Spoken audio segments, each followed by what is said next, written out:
믿음 앞에서라는 제목으로 여러분과 은혜를 나누고자 합니다.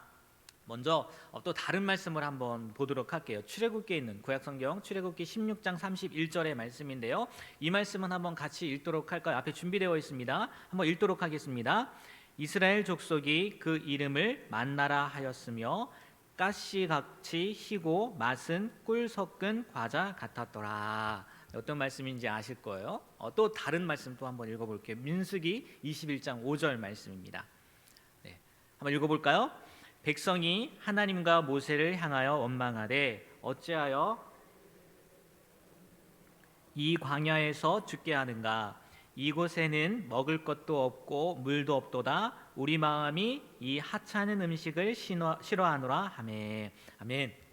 출애굽기 말씀과 민수기 말씀 이렇게 한 절 한 절 읽었습니다. 그리고 그 안에 제가 붉은색으로 칠해 놓았어요. 그게 뭐죠? 네, 붉은색으로 칠해 놓은 게 뭘까요? 만나예요, 만나. 똑같은 만나를 가지고 출애굽기 16장 31절에는 뭐라고 이야기하고 있어요? 맛은 꿀 섞은 과자다라고 이야기를 해요. 그런데 민수기 21장 5절의 말씀에서는 이들이 뭐라고 해요? 이 하찮은 음식을 싫어하노라 해요. 그러면 출애굽기 16장에 있던 그 이스라엘 사람들과 민수기 21장에 있던 이 백성들이 다른 사람들일까요? 같은 사람들이었단 말이에요. 같은 사람이었음에도 불구하고 꿀 섞은 과자 맛이에요 하다가 나중에는 하찮은 음식이라고 했다는 거예요.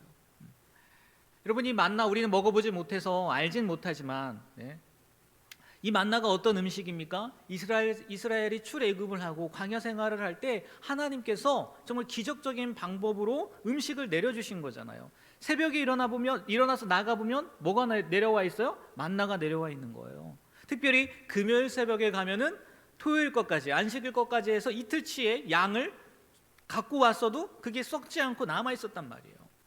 하나님이 직접 주신 그 음식을 처음에는 꿀 섞은 과자 같다고 하다가 나중에는 하찮은 음식, 주석에 보니까요 악한이라고, 그 뜻이요, 하찮은 음식이라는 그 단어의 뜻을 봤더니 악한이라는 뜻도 있다는 거예요. 그리고 무시할 만한 이런 뜻이 있다는 거예요. 하나님이 주신 음식을요 악하다고 이야기하고 무시할 만한 음식이라고 이렇게 바뀌었단 말이에요. 이스라엘 사람들뿐만이 아니더라고요. 좀 다른 상황이긴 하지만 열왕기상 3장 9절에서 12절 말씀 한번 보면은요 이렇게 기록되어 있습니다. 제가 기니까 읽을게요. 한번 따라와 보세요. 누가 주의 이 많은 백성을 재판할 수 있사오리이까? 듣는 마음을 종에게 주사 주의 백성을 재판하여 선악을 분별하게 하옵소서. 솔로몬이 이것을 구하매 그 말씀이 주의 마음에 든지라. 이에 하나님이 그에게 이르시되 내가 이것을 구하도다. 자기를 위하여 장수하기를 구하지 아니하며 부도 구하지 아니하며 자기 원수의 생명을 멸하기도 구하지 아니하고 오직 송사를 듣고 분별하는 지혜를 구하였으니 내가 내 말대로 하여 내게 지혜롭고 총명한 마음을 주노니 내 앞에도 너와 같은 자가 없었거니와 내 뒤에도 너와 같은 자가 일어남이 없으리라. 너무나 잘 아는 장면입니다. 솔로몬이 일천번제를 하나님께 드렸을 때 하나님이 꿈속에 나타나서 내가 무엇을 줄꼬 이렇게 물었을 때 솔로몬은 뭘 얘기해요? 하나님 다른 거 필요 없어요. 저에게 듣는 마음을 주셔서 이 주님께서 맡기신 이 백성을 잘 다스리게 해주세요. 그랬더니 하나님이 어땠다고요? 주의 마음에 들었다는 거예요. 너 괜찮은데? 흡족해 하셨단 말이에요. 그런데요 같은 열왕기상 11장 2절에서 5절 말씀에는요 또 이런 말씀이 기록되어 있어요. 제가 읽어볼게요. 여호와께서 일찍이 이 여러 백성에 대하여 이스라엘 자손에게 말씀하시기를 너희는 그들과 서로 통혼하지 말며 그들도 너희와 서로 통혼하게 하지 말라. 그들이 반드시 너희의 마음을 돌려 그들의 신들을 따르게 하리라 하셨으나 솔로몬이 그들을 사랑하였더라. 왕은 후궁이 700명이요 첩이 300명이라 그의 여인들이 왕의 마음을 돌아서게 하였더라. 솔로몬의 나이가 많을 때에 그의 여인들이 그의 마음을 돌려 다른 신들을 따르게 하였으므로 왕의 마음이 그의 아버지 다윗의 마음과 같지 아니하여 그의 하나님 여호와 앞에 온전하지 못하였으니 이는 시돈 사람의 여신 아스다롯을 따르고 암몬 사람의 가증한 밀금을 따름이라. 달라졌죠. 솔로몬도 변했어요. 처음에는요 하나님께서요 마음에 들어가지고요 솔로몬이 구하지도 않은 것들을 주신다고 하셨는데 나중에 가서는요 솔로몬이 하나님을 더 사랑해요? 아니요, 하나님보다 여자들을 더 사랑하고 하나님이 싫어하시는 우상 숭배까지 하게 되었다는 거죠. 우리가요 성경을 읽다 보면은 이스라엘 백성, 앞에 만나를 가지고 그렇게 불평을 했던 이스라엘 백성이나 솔로몬과 같은 경우가 너무나 많이 나온단 말이에요.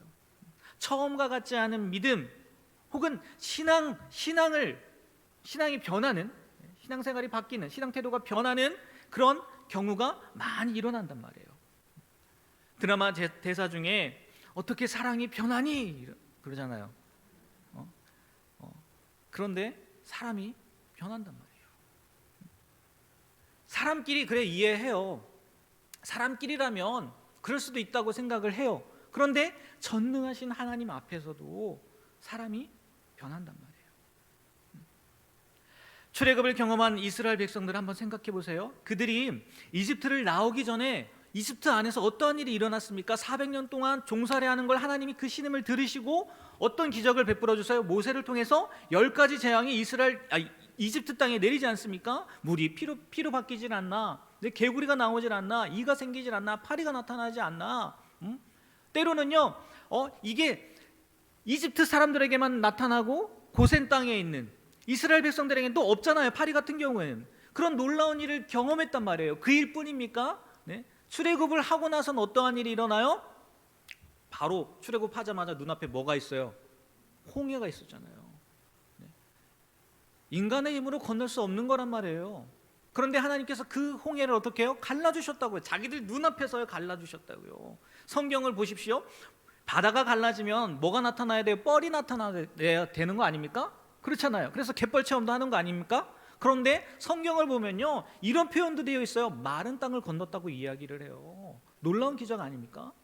그런 기적을 목도했단 말이에요. 그뿐만이 아니잖아요. 광야 생활에 뭐가 없어요? 물이 없으니까 반석을 쳐서 하나님께서 물을 나게 하시고 그 수많은 백성들이 목마르지 않도록 마실 수 있게 하셨단 말이에요. 그리고 오늘 서두에도 말씀드렸던 만나라는 음식도 하나님께서 손수 베풀어 주셨단 말이에요. 그럼에도 불구하고 시간이 지나고 나니까 그 음식을 뭐라고 해요? 하찮은 음식이라고, 악한 음식이라고 평가한단 말이에요. 왜 그랬을까요? 뭐 여러 가지 이유가 있겠지만요 저는 이게 큰 것 같아요. 힘들어서 하나님께서 수많은 기적들을 통해서요 해방을 시켜 주셨어요. 그리고 가나안으로 가고는 있지만 바로 들어갔어요? 아니에요. 40년의 세월을요 광야 생활을 했단 말이에요. 생각해 보십시오. 집이 있습니까? 없어요. 텐트 생활해야 돼요. 그리고 언제 움직일지 몰라요. 늘 대기 자세로 있어야 되는 거예요. 정처 없이 떠도는 삶을 살고 있었단 말이에요. 그런데 그런 과정에 매일 똑같은 음식을 먹는다고 한번 생각해 보십시오. 얼마나 힘들었겠냐는 거예요. 그래서 불평하고 믿음이 약해진 모습을 보인 거예요. 흔들릴 수밖에 없었을 거라는 거죠. 생각해 보십시오. 40년 동안 똑같은 음식을 그리고 편하게 먹는 것도 아니에요. 광야에서 먹는다고 생각을 해보세요. 제가 예전에도 말씀드렸던 것 같은데 저도 이런 비슷한 경험이 있다고 말씀드렸던 것 같아요. 제가 전도사 시절에 우리는 식당에서 밥을 주지만 거기에는 그 전도사 사역을 할 때는 없었어요. 그래서 교회 성도님이 하는 식당에 가서 밥을 먹을 수 있었거든요. 근데 백반집이 아니었어요. 백반집이 아니라 굴에 관한 음식을 파는 곳이었어요. 그러니까 한정되어 있다는 거죠. 그래서요 점심이고 뭐 저는 그때 총각이어서 저녁도 거기서 해결할 때가 있었거든요. 매일 똑같은 음식은 아니지만 바꿔가면서 먹습니다. 오늘은 굴해장국을 먹었어요. 그러면 내일은 그 굴해장국 말고 또 먹어야지. 이제 이름도 생각이 안 나네요. 되게 많이 먹었는데 아무튼 종류별로 매일같이 바꿔가면서 먹어요. 왜 그럴 수밖에 없었을까요? 똑같은 음식을 먹으면 물리니까. 근데 그거를 몇 년 동안 했냐면 1년 동안 했어요. 1년 동안. 불평을 했을까요? 안 했을까요? 저는 안 했습니다. 저는 너무너무 감사했어요. 주는 것만으로도 너무 감사했어요. 밥을 먹을 수 있다는 것만으로도 너무 감사했어요. 그런데 다른 전도사님들은 불평을 하더라고요. 또 굴 먹어야 돼 이렇게 하더라고요. 전 너무 감사한데 이랬던 제가 지금은 변했습니다. 제 말씀을 준비하면서 보니까 변했더라고요. 부끄러운 고백을 하자면 이제 코로나로 인해서 교회에서 식사를 못 하잖아요. 그래서 이제 주일날도 우리 성도님들 그냥 왔다가 가셔야 된단 말이에요. 저희는 아침 7시부터 와서 있으니까 교회에서 아침에 김밥을 항상 주세요. 근데 김밥이 싫어지진 않았어요. 근데 김밥과 더불어서 점심도 못 먹으니까 라면을 주세요. 라면을 주시는데 이 라면도요 종류별로 매주 바뀌어요. 그런데도 제가 면을 싫어해서 그런지 몰라도 라면이 싫더라고요. 아니, 불평이 생기더라고요. 저도 변하더라고요. 그렇게 자신 있게 얘기했던 저도 변하더라고요. 사람이요 흔들린단 말이에요. 환경에 따라서. 가만히 생각해 봤어요. 제가 왜 그랬을까? 과거엔 그러지 않았는데 왜 이런 불평이 생겼을까 생각을 해봤더니요 힘들어요. 뭐가 힘든지 아세요? 뭐가 힘들까요? 이것도 저것도 할 수 없는 그 모습이 힘들더라고요. 다른 게 아니라. 그전에는요 주일이면요 굉장히 바쁘게 돌아갔어요.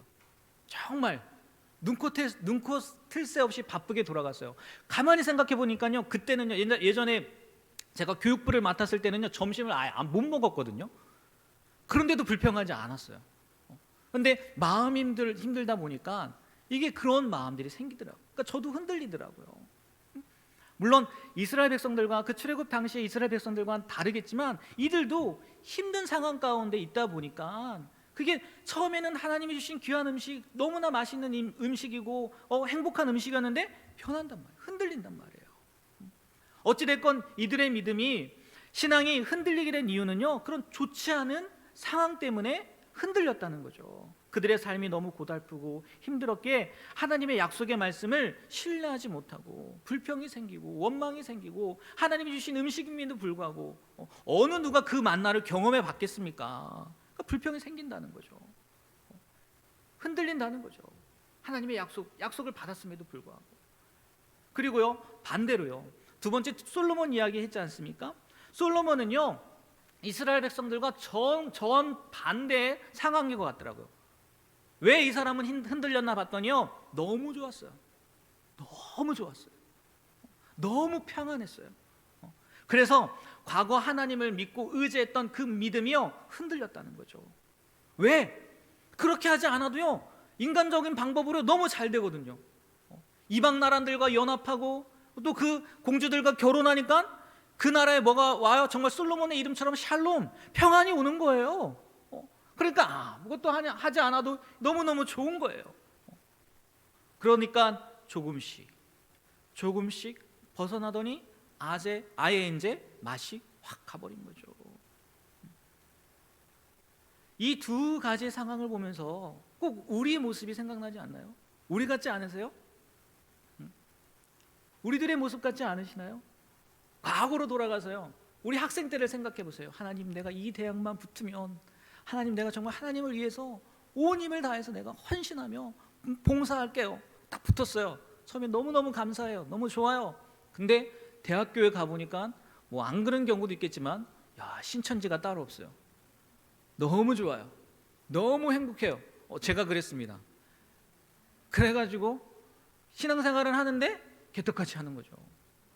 과거에 그 하나님과 약속했던 그 약속은 잊어버리고 친구들과 선배들과 후배들과 노느라고 정신 팔리는 거예요. 그 전에는 하나님 내가 여기만 붙여주시면 하나님 내가 하나님 위해 헌신할게요 하면서 학교뿐만이 아니잖아요. 직장도 마찬가지잖아요. 하나님 내가 이 직장 꼭 하고 싶어요. 아니면 여러분의 자녀들도 그럴 것 같고요. 아니면 남편분들도 그럴 것 같아요. 그런데 막상 직장 생활을 하다 보니까 옆에 부딪히는 사람들이 많아요. 또 힘든 일들이 닥쳐요. 그러다 보니까 왠지 아니 나도 모르는 사이에 하나님과의 그 관계가 멀어진다는 거죠. 그 상황 때문인지 그 환경 때문인지. 더 가깝게는 결혼 생활 한번 생각해 보세요. 이 남자 아니면 못 살겠다 했는데 지금 이 남자 때문에 못 사는 거 아니에요? 네? 자식들도 마찬가지잖아요. 눈에 넣어도 안 아픈 자식 이제는 왼수 같아 보여요. 네? 어떻게 할 수가 없어요. 하나님이 좀 바꿔주셨으면 좋겠는데 바꿔주시지도 않는 것 같고, 물론 그렇다고 해서 자식을 미워하거나 원망하는 건 아니지만 우리들이요 그 상황 때문에 이렇게 변한단 말이에요. 힘들어서라든지 아니면 너무 좋아서라든지 우리가 흔들린단 말이에요. 흔들린다. 오늘 요한도 보십시오. 멀리 돌아서 왔지만 세례 요한, 요한복음 1장 29절에서 30절 또 34절 말씀해 보면요, 이렇게 기록되어 있습니다. 이튿날 요한이 예수께서 자기에게 나오심을 보고 이르되 보라, 세상 죄를 지고 가는 뭐라고요? 하나님의 어린 양이로다. 내가 전에 말하기를 내 뒤에 오는 사람이 있는데 나보다 앞선 것은 그가 나보다 먼저 계심이라 한 것이 이 사람을 가리킴이라. 34절은요, 내가 보고 그가 뭐라고요? 하나님의 아들이심을 증언하였노라. 하나님을, 예수님을 봤을 때요, 딱 봤을 때 어떻게 느꼈다고요? 아, 하나님의 아들이야. 세상 죄를 지고 가는 하나님의 어린 양이야. 그렇게 인정했단 말이에요. 그리고 그분의 신발끈을 풀기조차 자기는 감당하지 못한다고 이야기했던 존재란 말이에요. 그런데 오늘 말씀 너무 읽은 지 오래돼서 기억 못하고 계실지도 모르겠지만요, 3절에 보니까, 오늘 읽을 말씀 3절에 보니까요, 오실 그분이 당신이십니까? 내가 다른 사람을 기다려야 되나요? 이렇게 물어보고 있는 거예요. 오늘 말씀에 마태복음 이후에 11절 말씀에 보면요, 예수님께서요 뭐라고까지 이 세례 요한을 칭찬하나 하시면, 여자가 낳은 사람 중에 세례 요한보다 큰 자가 없다는 칭찬까지 하셨다고요. 그런데 정작 세례 요한은 예수님을 처음 봤을 때 하나님의 어린 양이라고 고백하고 하나님이다라고 고백을 했음에도 불구하고 지금 오늘 감옥에 갇혔을 때 뭐라고 얘기해요? 오실 분이 당신이세요? 내가 딴 사람을 기다려야 되나요? 이렇게 물어보고 있단 말이에요. 물론 직접 물어본 건 직접 물어보지는 않았죠. 제자들이 시킨 거니까. 오늘 두 가지 예, 이스라엘 백성과 솔로몬의 예를 들었다면 지금 아마 세례 요한은 이스라엘 백성들과 같은 이유이지 않을까요? 지금 자신이 겪고 있는 상황이 너무나 힘든 거예요. 그리고 앞도 보이지 않아요. 오늘 말씀 2절의 시작을 보면 요한이 옥에서라고 나옵니다. 물론 옥에 갇힌 이유가 예수님 때문에 갇힌 것은 아니에요. 여러분이 잘 아시다시피 헤롯이 자기의 동생 헤로디아를 취한 것 때문에 비난했다가 옥에 갇힌 것이잖아요. 물론 예수님 때문에 갇힌 건 아니지만, 가만히 생각해 보세요. 그렇게 하나님의 말씀을 선포하고 회개를 선포했는데 이거 갇힌 것도 억울한데, 자기가 그렇게 선포했던 예수는요, 보니까 자기가 생각하는 대로 움직이지 않아요. 그런 모습들을 보이지 않는단 말이에요. 예수님이 틀림없이 세례 요한이 잡히셨다는 얘기를 들으시고요, 행동에 옮기셨거든요. 그런데 옮기신 행동이 자기 생각과는 다르단 말이에요. 내가 뭐 때문에 감옥에 있는 건데, 내가 왜 선포했던 건데, 그런데 예수님의 모습은 그렇지 않단 말이에요. 세례 요한이나 그 당시의 사람들 대부분이 기다린 메시아 구원자는 어떤 사람이었냐면 민족적 차원에서의 구원자였단 말이에요. 독립운동가였다는 거죠. 로마의 그 지배를, 로마의 압제를 무너뜨리고 이스라엘 백성들을 다시 한번 회복시키는 그 지도자였단 말이에요. 그런데 예수님이 그런 행동을 보여요, 안 보여요? 자기는 힘들어 죽겠는데 안 보여요. 안 보여요. 자기는 옥에 갇혀서 고생하고 있는데요, 자기를 인정도 안 해주고, 물론 밖에서는 했는지 모르겠지만 본인한테는 얘기하지 않았잖아요. 그렇다고 옥에서 꺼내주지도 않고요, 독립의 움직임도 보여주지 않고요, 자신의 생각에 전혀 상관없는 사람들만 만나고 다니는 거예요. 세리들 만나고, 창녀들 만나고, 아픈 병든 자들 만나고, 이런 사람들만 만나고요, 뭔가 움직임을 보이지 않는 거예요. 그러니까 세례 요한이 무슨 생각을 했겠어요? 이게 아닌데, 이게 맞나? 자꾸만 의심이 드는 거죠. 흔들리는 거죠. 그나마 다행인 것은요, 세례 요한은 그래도 뭐 했어요? 물어보기라도 했잖아요. 나중에 말씀드릴 거예요. 물어보기라도 했잖아요. 얼마나 감사한 겁니까? 그래도 물어보기라도 했으니까 예수님께서 제자들에게 대답이라도 해주잖아요. 세례 요한의 제자들에게. 잠깐 딴 얘기하면요, 정말요, 물어보셨으면 좋겠어요, 우리 성도님들이. 아니면 찾아보셨으면 좋겠어요. 무슨 얘기냐? 저도 말씀을 전할 때 실수할 때가 있습니다. 근데 대부분 실수할 때는 아마 즉흥적으로 이야기할 때 실수하는 것 같아요. 성경을 잘못 이야기한다든지 다른 말씀을 갖고 와서 이야기한다든지 이게 실수할 때가 있어요. 그런데요, 지금 뭐 온라인 예배가 너무나 성행하니까 홍수처럼 쏟아지지 않았습니까? 뭐 대면하여 예배 드릴 수 없으니까 온 교회가 다 교회뿐만이 아니에요. 문제는 뭐냐면요, 이상한 사람들도요 온라인에 말도 안 되는 이야기들을 내뱉는단 말이에요. 그러면 그걸 듣고 내가 평소에 신앙생활 하던 것 그리고 들었던 것과 다르면 어떻게 해야 돼요? 물어봐야 되는 거잖아요. 아니면 찾아봐야 되는 거잖아요. 그런데도요 불구하고 물어보지 않고 찾아보지 않고 그냥 그 말씀이라고 하면 그렇죠, 그 이야기 그대로 그냥 받아들이는 거예요. 잠깐 빗나갔지만 여러분, 어떤 문제가 생길 때, 아니 말씀을 들을 때 어떤 어려움이 그 말씀과 부딪히는 일이 있다면요 꼭 물어보셨으면 좋겠어요. 그래서 정확한 답, 맞는 답을요 찾아야지. 그렇지 않으면 우리 담임 목사님께서 말씀하셨잖아요. 처음에는 조금 빗나간 것 같지만 계속 가다 보면 어떡해요? 완전히 딴 길로 가는 거잖아요. 딴 길로. 꼭 물어보시길 바랍니다. 꼭 물어보셔야 돼요. 마음에만 담아두지 말고 막 그리고 또 그게 맞는가 봐 하지 마시고요. 너무 빗나갔는데 그래도 세례 요한은 물어봤단 말이에요. 우리가요 명심해야 될 게 뭐냐면, 아니 우리 마음 가운데 확실히 갖고 있어야 될 게 뭐냐면요, 하나님은 신실하신 분이라는 거예요. 믿으십니까? 성경 말씀에 보니까요, 신명기 7장 9절에 그런즉 너는 알라 오직 내 하나님 여호와는 하나님이시요 어떠하신 하나님이라고요? 신실하신 하나님이라는 거예요. 약속을 어떻게 하시는 분이라는 얘기예요? 지키시는 분이라는 거예요. 신실하시다는 것이 그거거든요. 변함이 없으다는 거예요. 약속한 것 지킨다는 거예요. 심지어 창세기 17장 7절 말씀에 보면 이런 말씀이 있습니다. 내가 내 언약을 나와 너 및 내 대대 후손 사이에 세워서 어떤 언약이요? 영원한 언약을 삼고 너와 내 후손의 하나님이 되리라.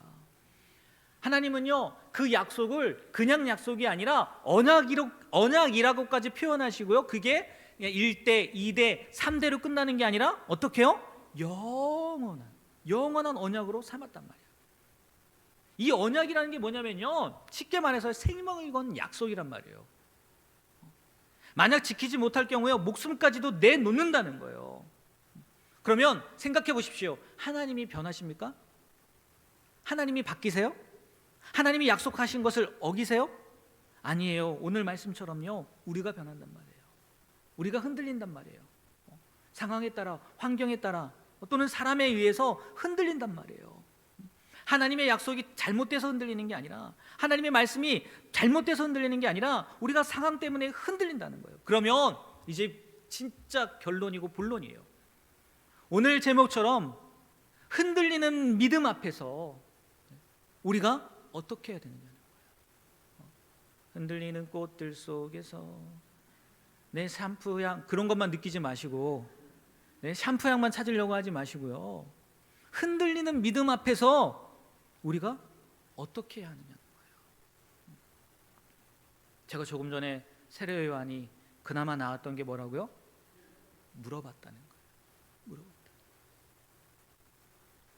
세례 요한처럼 자신의 믿음이 자기가 생각했던 것과 다르게 흘러갈 때, 흔들릴 때 어떻게 했다고요? 물어봤단 말이에요. 그러면 지금의 시대를 살고 있는 우리가 물어본다는 것 뭘까요? 무엇인 것 같아요? 다른 게 없더라고요. 기도더라고요. 기도. 우리가 믿음이 흔들릴 때요 뭐 해야 된다고요? 기도해야 되는 거예요. 그거밖에 방법이 없어요. 솔직히요, 예수님 기도가 필요한 분이었습니까? 필요하지 않으셨어요. 그럼에도 불구하고 예수님은요 기도하셨다고요. 왜요? 우리를 위해서 보여주신 거 아닐까요? 야, 나도 이렇게 기도하는데 너희들도 기도해야지 않겠니? 예수님이 그 기도할 때 뭐 했는데요? 하나님과 대화하신 거 아니겠어요?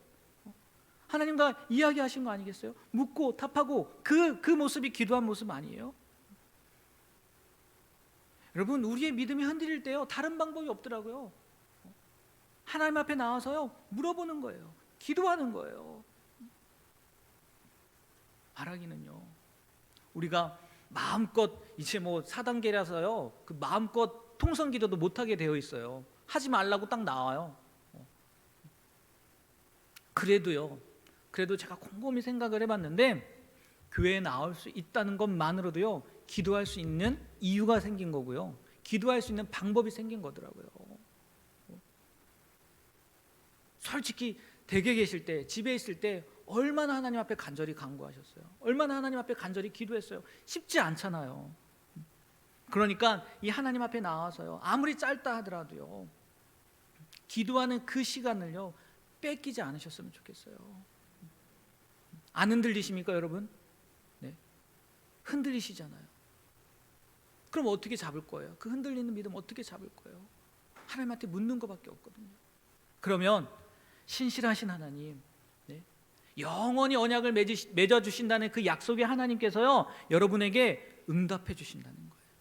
말씀해 주신다는 거예요. 네. 위로가 필요한 분들에게는요 위로의 말씀을 주실 것이고요, 네. 약속의 말씀이 필요한 분들에게는요 약속의 말씀을 허락하실 것이고요, 응답이 필요한 분들에게는요 응답하실 거라는 거죠.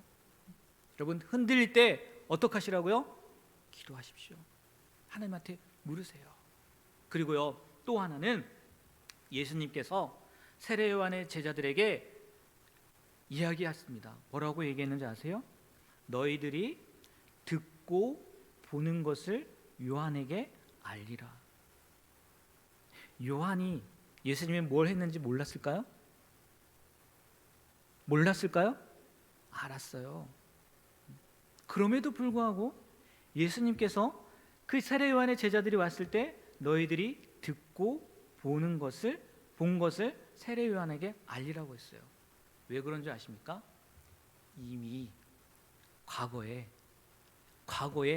예수님이 구원자가 메시아가 어떤 모습으로 이 땅에 임할 건지요 하나님의 말씀을 통해 약속하셨기 때문에 그래요. 한번 말씀 한번 보시겠어요? 이사야 29장 18절에서 19절 말씀이에요. 다 같이 한번 읽어볼까요? 그날에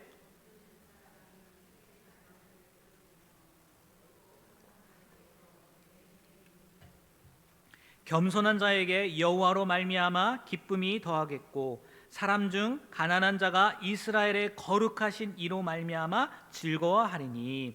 약간 약하죠? 이사 61장 1절 말씀 읽어볼게요.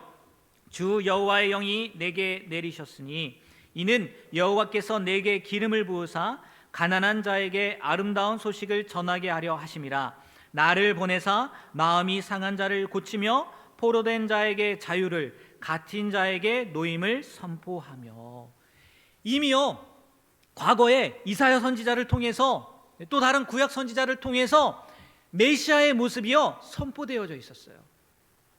표현되어 있었단 말이에요. 그럼 예수님이 지금 그 땅 가운데에서 하시는 행동이 그 말씀과 위배되는 행동이었을까요?